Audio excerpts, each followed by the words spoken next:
মনে 5 তারিখের পরে একটি অদ্ভুত নতুন একটি অনুভূতি এসছে কি, মনে হচ্ছে যে আমরা বোধহয় সরকার গঠন করে ফেলেছি। প্রিয় সহকর্মীবৃন্দ, আমরা সরকার গঠন করিনি। আমরা দলমত, ষড়যন্ত্র নাকি ক্ষমতার লড়াই?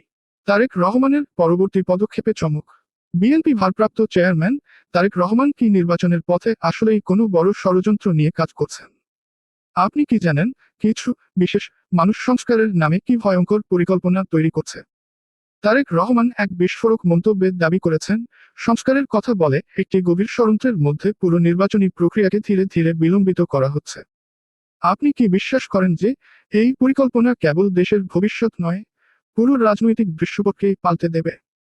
তিনি ফেনীর সোনাগাজীতে এক ঐতিহাসিক সমাবেশে জানিয়ে দিয়েছেন, যতদিন না গণতন্ত্র প্রতিষ্ঠা হচ্ছে, ততদিন আমাদের সংগ্রাম চালিয়ে যেতে হবে। এমন কথা আপনি আগে কখনো শুনেছেন কি? এই সংগ্রাম কি হবে? আগামী দিনগুলো কি পুরোপুরি পাল্টে যাবে? তারেক রহমান আরও বলেছেন, শুধু জনগণের সরকার প্রতিষ্ঠা নয়, সরকারকে অন্তর্বর্তী সরকার সহায়তা করবে, এমন প্রত্যাশা করেছে বিএনপি। হ্যাঁ, আপনি ঠিক পড়ছেন। এই দাবি কি আসলেই জনগণের মুক্তি এনে দিতে পারবে? এদিকে তারেক রহমান আরও বলেছেন, শহীদদের আত্মার মর্যাদা দিতে আমাদের তাদের প্রত্যাশা অনুযায়ী সামনের বাংলাদেশ গড়ে তুলতে হবে। তিনি কি নিশ্চিত যে গণহত্যার দায়ে শেখ হাসিনা ও তার সহযোগীদের বিচার হবে? বিশ্বাস করছেন?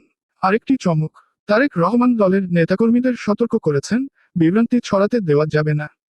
নেতাদের প্রতি তিনি বলেন, এখানে সতর্ক অত্যন্ত জরুরি। অন্যদিকে দ্রব্যমূল্যের ঊর্ধ্বগতি এবং খারাপ আইন শৃঙ্খলা পরিস্থিতি নিয়েও মুখ খুলেছেন তিনি। বলছেন, এই পরিস্থিতির লাগাম টানতে হবে, আর এটি কেবল জনগণের সরকার প্রতিষ্ঠা করলেই সম্ভব। এবার সত্যি কি গণতন্ত্র প্রতিষ্ঠা হবে? তারেক রহমান বলছেন, শহীদদের আত্মার মর্যাদা দিতে নতুন বাংলাদেশ গড়ে তুলতে হবে। কি হবে দেশের আগামী দিনগুলো? এদিকে বিএনপি আগেই ঘোষণা করেছে 31 দফায় একটি সমৃদ্ধ বাংলাদেশ গড়ার লক্ষ্য। কিন্তু তাদের সংস্কারের কথা 2024 সালেই বলেছিলেন তারা। যদি তাদের বিশ্বাস সত্য হয়, তাহলে কি স্বৈরাচারের বিদায় সত্যিই আসবে?